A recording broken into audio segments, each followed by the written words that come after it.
어느덧 6월입니다. 6월은 호국 보은의 달이다 라고 이야기를 합니다. 특별히 어제가 현충일이었습니다.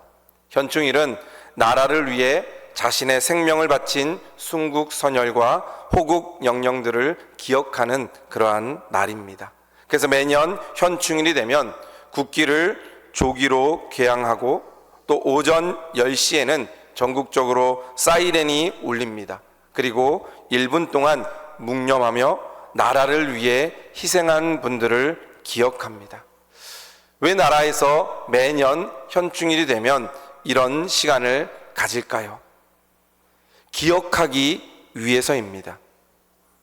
나라를 위해 희생한 그들의 희생을 기억하지 않는다면 오늘의 우리가 얻은 이 자유가 얼마나 소중한지 잊어버리기 때문에 기억하기 위해 그렇게 매년 그런 시간을 갖는 것입니다. 지금 우리가 누리는 자유와 평안은 결코 저절로 주어진 것이 아닙니다. 수많은 사람들의 눈물과 희생 위에 세워진 것이 바로 우리의 자유와 평안입니다. 그래서 현충일은 단순히 과거를 추억하는 날이 아니라 은혜를 기억하는 날입니다. 신앙도 마찬가지입니다. 성경은 끊임없이 기억하라 라고 말씀합니다. 이 신명기라는 책은 두 번째 율법이라는 뜻을 가지고 있는 그러한 말씀입니다. 그러나 새로 율법을 주는 책이 아닙니다. 광야 40년을 마친 이스라엘 백성들에게 하나님과 맺은 언약을 다시 기억하는 책이 바로 이 신명기 말씀입니다. 하나님은 같은 말씀을 반복해서 기억하라 라고 말씀합니다. 왜냐하면 하나님께서 잊으셨기 때문이 아닙니다.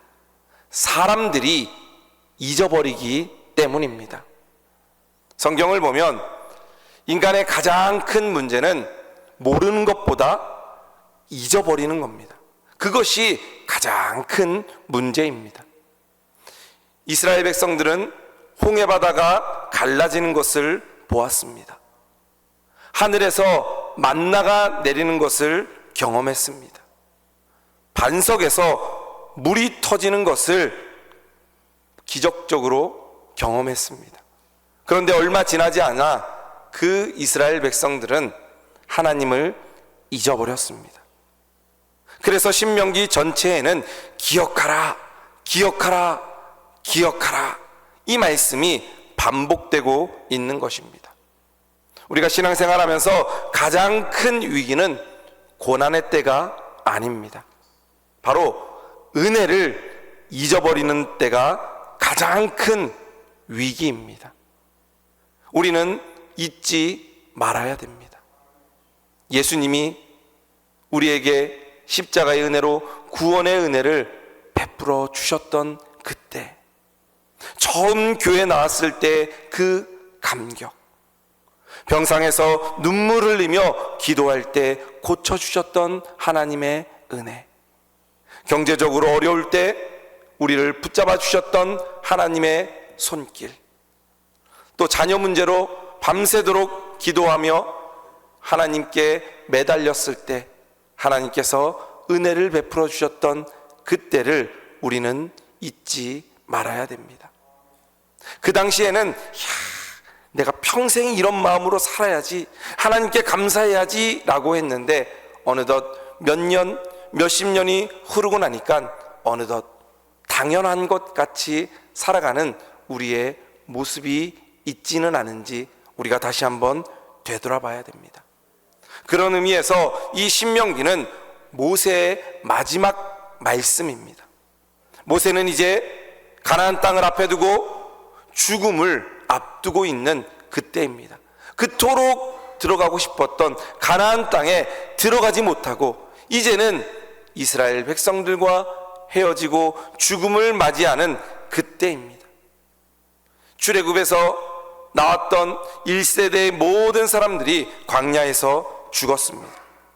이제는 새로운 세대들이 요단강을 건너 가나안으로 들어가려고 합니다. 모세는 그 새로운 다음 세대들에게 어떻게 전쟁을 해야 되는지 가르치지 않습니다. 경제적으로 어떻게 하면 먹고 살지 가르치지 않습니다. 오직 한 가지의 말씀만 그 다음 세대들에게 하고 있습니다.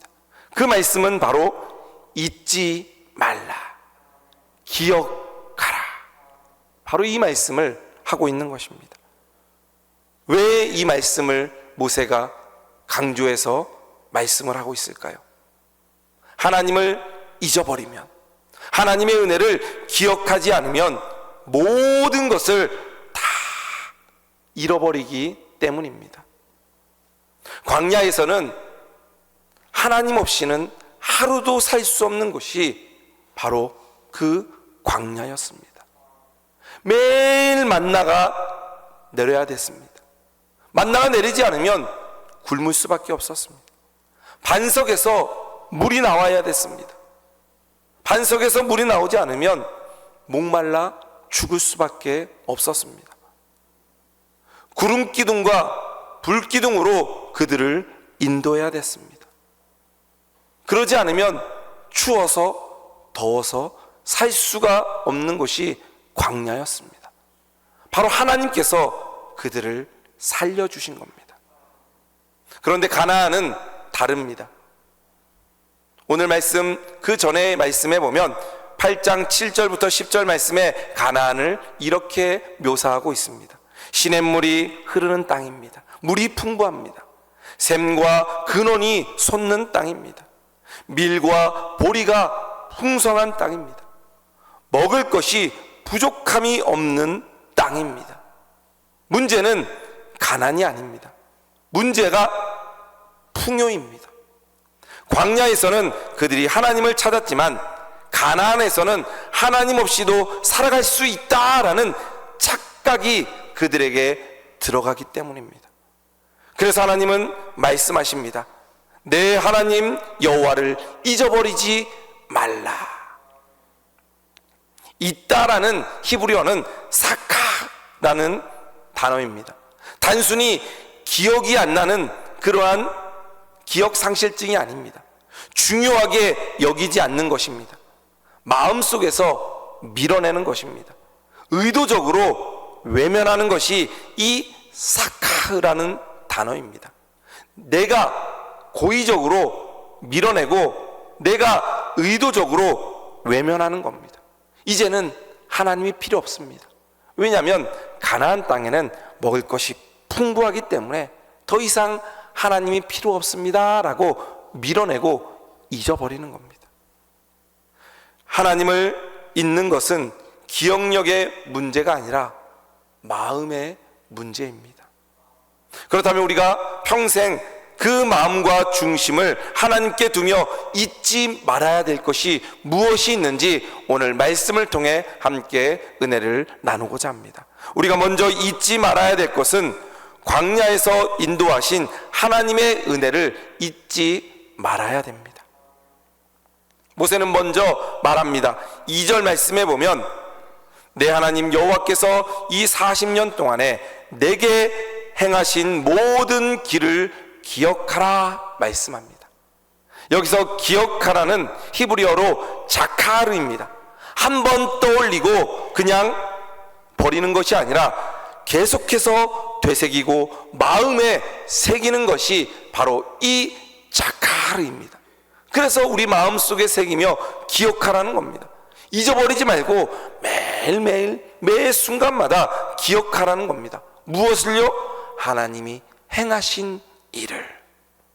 그런데 왜 자꾸 광야를 기억하라고 하실까요? 사람은 본능적으로 안 좋았던 일들, 고통을 잊어버리려고 합니다. 그런데 하나님께서는 잊지 말라, 기억하라, 너희들이 광야를 기억하라 말씀합니다. 왜냐하면 광야는 고난의 장소이면서 동시에 하나님의 은혜의 장소였기 때문입니다. 광야에서는 농사를 지을 수도 없습니다. 창고도 없습니다. 시장에서 물건을 살 수도 없습니다. 철저히 하나님에게 의존해야 했습니다. 만나가 내리지 않으면 굶어야 됐고, 반석에서 물이 나지 않으면 물을 마시지 못했습니다. 하나님은 그 광야를 통해서 백성들에게 가르쳐 주셨습니다. 그래서 3절 말씀에 이렇게 말씀하십니다. 사람이 떡으로만 사는 것이 아니요 여호와의 입에서 나오는 모든 말씀으로 사는 줄을 알게 하려 하심이라. 그들이 광야에서 살 수 있던 것은 하나님의 말씀으로 살았던 것입니다. 그래서 그것을 기억하라 말씀합니다. 광야의 목적은 생존 훈련이 아닙니다. 요즘 TV에 보면 무인도에서 생존하는 법을 가르쳐주고 생존하는 훈련을 하는 프로그램들이 많이 있는데, 광야는 그렇게 생존을 훈련하는 곳이 아닙니다. 믿음을 훈련하는 곳이 광야입니다. 하나님을 의지하고 하나님을 붙잡고 하나님의 말씀대로 살려고 하는 곳이 바로 광야입니다. 우리는 돈 때문에 사는 존재가 아닙니다. 환경 때문에 사는 존재가 아닙니다. 하나님 때문에 살아갈 수 있는 사람들입니다. 그래서 이것을 광야에서 고난을 통해 가르쳐 주신 겁니다. 너희들이 돈 때문에 살아가는 것이 아니라, 너희들이 사람들 때문에 살아가는 것이 아니라 하나님 때문에 살아간다라는 것을 가르쳐 주는 것이 광야입니다.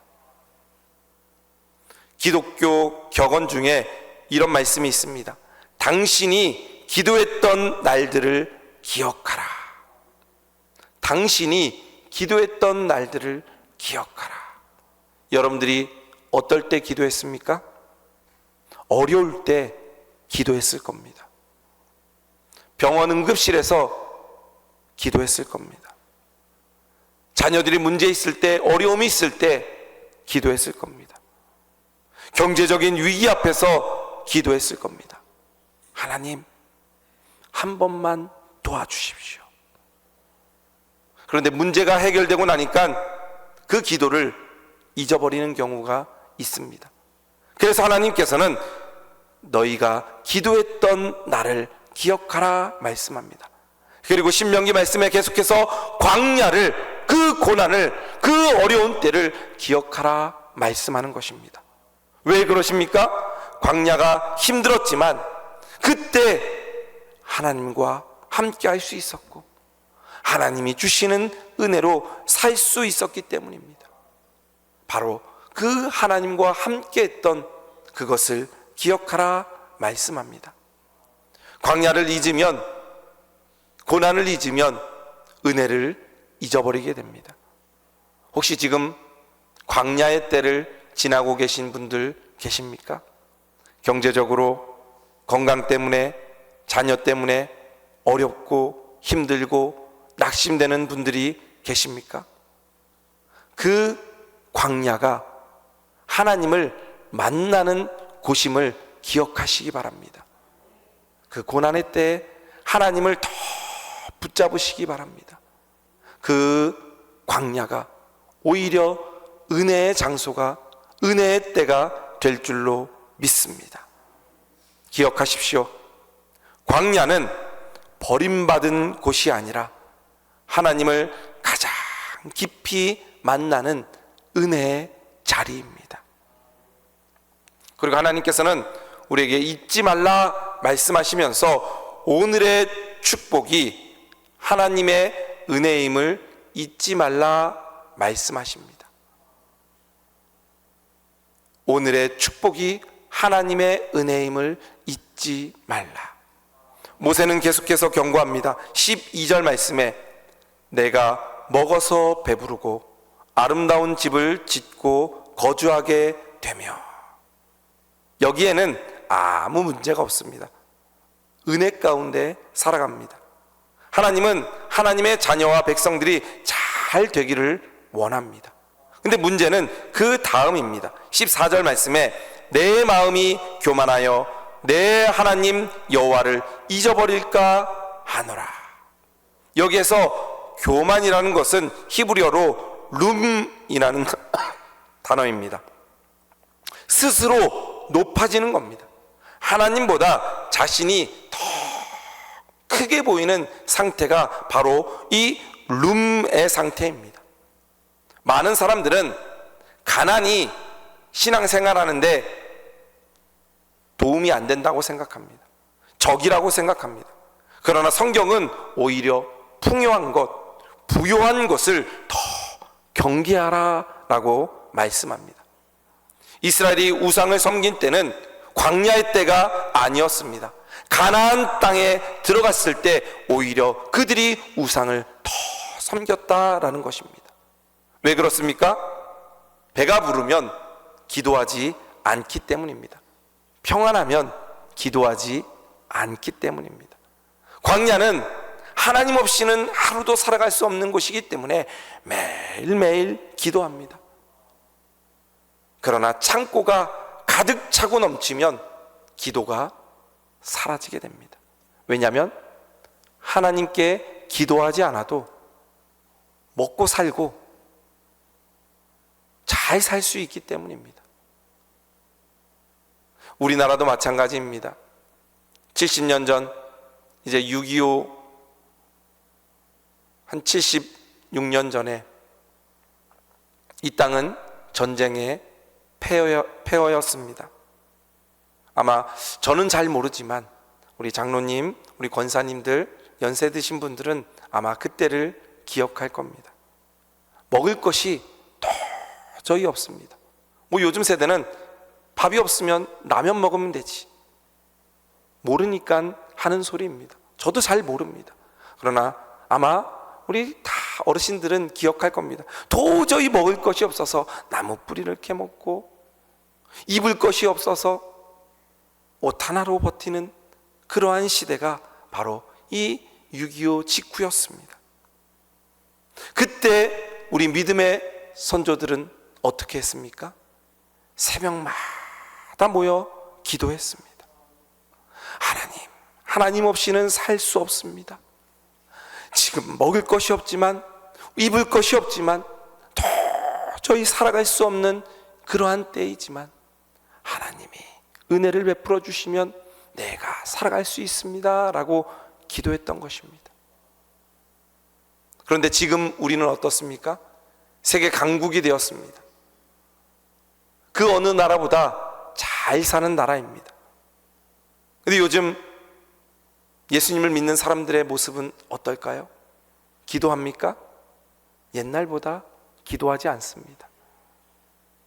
더 많은 하나님의 은혜를 받았고 풍성하게 받았는데 왜 덜 하나님께 기도하게 되었을까요? 이스라엘 백성들은 홍해 바다를 건널 때 하나님을 찬양했습니다. 그 망망대해 그 바다를 하나님의 은혜로 건너면서 찬양합니다.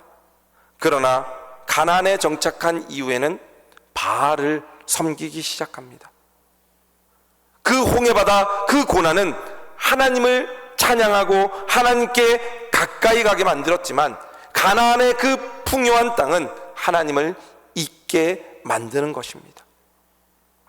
그러므로 성도는 성공할수록 더 겸손해야 됩니다.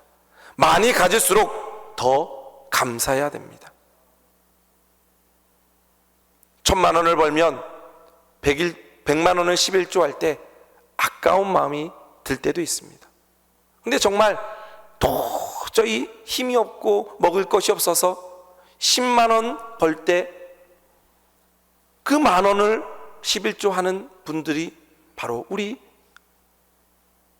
성도들이었습니다. 그러나 지금 더 많은 것을 누리고 있음에도 하나님께 드리지 못하는 것이 우리의 모습이 아닌지 우리는 되돌아봐야 됩니다. 미국의 대통령이었던 아브라함 링컨은 이런 말을 자주 했다고 합니다. 내가 성공한 것은 내 능력이 아니라 하나님의 은혜 때문이다. 그래서 어떤 누구가 이런 말을 합니다. 대통령님은 참 뛰어난 분입니다. 그러다 링컨 대통령은 거북이가 울타리 기둥 위에 올라가 있다면 그것은 스스로 올라간 것이 아닌 줄 알아야 합니다 거북이는 울타리 기둥에 혼자 올라갈 수가 없습니다. 근데 거북이가 울타리 기둥 위에 올라가 있다는 것은 누군가가 올려줬다라는 겁니다. 우리도 마찬가지입니다. 내가 지금 누리고 있는 것, 내 힘으로는 가질 수 없는 것입니다. 그러나 내가 지금 그것을 누리고 있다면 누군가 나에게 허락해 주셨다는 겁니다. 그분이 누구십니까? 바로 하나님이십니다. 나에게 건강 주시고, 나에게 힘 주시고, 물질을 주시고, 축복을 주셔서 내가 지금 이 자리에 있는 것입니다. 그래서 우리는 기억해야 됩니다. 하나님의 은혜를 기억해야 됩니다. 기억하십시오. 고난은 하나님을 가까이 가게 하지만 풍요함은 하나님을 잊게 만들 수 있습니다. 그래서 여러분들은 풍요할 때 더 하나님께 가까이 나가는 우리 성도들 되시기를 주님의 이름으로 축복드립니다.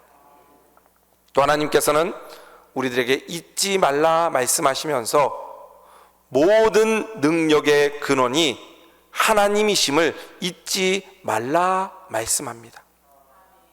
오늘 본문 말씀의 절정의 말씀이 바로 17절 말씀입니다. 같이 한번 읽어보겠습니다. 손의 힘으로 내가 이 재물을 얻었다 말할 것이라. 이것이 인간의 가장 오래된 죄입니다. 창세기부터 지금까지 우리는 하나님 없이는 아무것도 할 수 없었습니다. 그런데 문제가 되는 때에 보면 하나님 없이도 내가 할 수 있다라고 하는 그때에 문제가 생기게 되었습니다. 바벨탑 사건이 그랬습니다. 느부갓네살도 그랬습니다. 바리새인들도 그랬습니다. 죄의 본질은 하나님보다 자신이 높아지는 것이 바로 죄의 근본인 것입니다. 그래서 하나님은 말씀하십니다. 내 하나님 여호와를 기억하라. 그가 내게 재물 얻을 능력을 주셨음이라. 다시 한번 있습니다. 18절 말씀에 내 하나님 여호와를 기억하라. 그가 내게 재물 얻을 능력을 주셨음이라. 여기서 능력이라는 것은 히브리어로 코아흐입니다. 이 능력 안에 힘도 들어가 있고, 재능도 들어가 있고, 건강도 들어가 있고, 기회도 들어가 있고, 역량도 들어가 있고, 모든 것이 다 포함되어 있는 것이 바로 이 능력이라는 것입니다. 하나님은 재물만 주신 것이 아닙니다. 이 재물을 벌 수 있는 건강도 주시고, 지혜도 주시고, 사람도 붙여주시고, 기회를 주신 겁니다. 젊은 사람들 가운데 흔히 월급 받으면 내가 열심히 일해서 했지, 왜 하나님이 주셨어? 내가 일했는데 근데 왜 11조 드려? 라고 이야기하는 젊은 사람들이 있습니다. 근데 내가 일할 수 있도록 건강을 누가 주셨습니까? 하나님이 주셨습니다. 내가 일할 수 있도록 그 지혜를 누가 주셨습니까? 하나님이 주셨습니다. 내가 일할 수 있도록 그 시간을 누가 허락해 주셨습니까? 하나님이 주셨습니다. 내가 그 일을 할 수 있도록 평안케 하신 분이 누구십니까? 하나님이십니다. 그 모든 능력을 하나님이 주셨다 말씀하는 것입니다. 이 모든 것이 다 하나님의 은혜입니다. 노예 무역선의 선장 생활을 하다가 조지 휘필드 목사님의 설교를 듣고 회심해서 노예 제도 반대 운동을 하며 복음을 전하는 데 평생을 헌신했던 존 뉴턴이라는 목사님이 있습니다.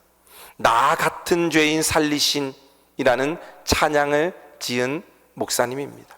그 목사님은 노년에 이런 말을 남겼습니다.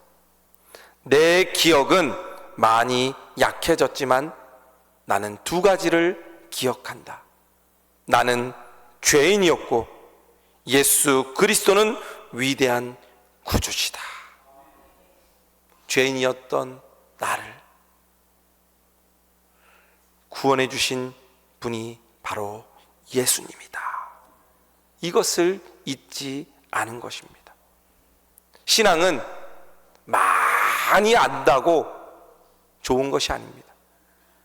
가장 중요한 것은 하나님의 은혜를 잊지 않는 겁니다. 신약 성경에 보면 예수님께서 10명의 나병 환자를 고쳐주셨습니다. 그런데 몇 명이 다시 예수님께 돌아옵니까? 한 명만 돌아옵니다. 그래서 예수님이 이렇게 물어봅니다. 10사람이 다 깨끗함을 받지 아니하였느냐?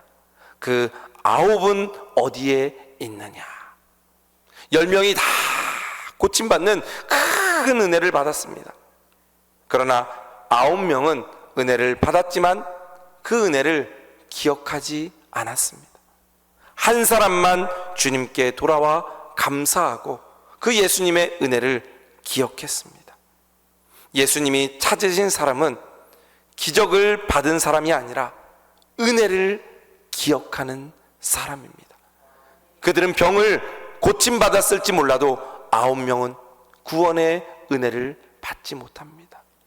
그러나 병 고침받은 이 한 사람, 그 예수님의 은혜를 기억하고 예수님께 나와 감사함으로 그 예수님을 구주로 믿었던 이 사람이 병의 고침을 받지만 영원한 생명도 얻게 되는 것입니다.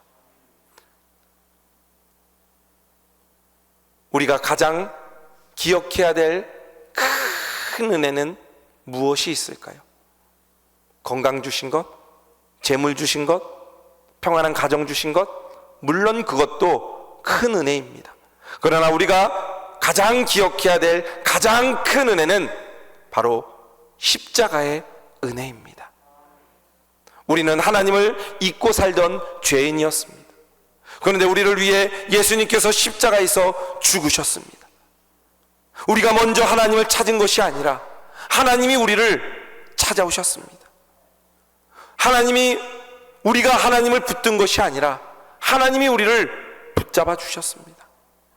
그리고 우리를 위해 그 십자가에서 물과 피를 쏟으시며 우리를 위해 죽으시고 우리를 살려주신 그 십자가의 은혜를 우리는 기억해야 됩니다.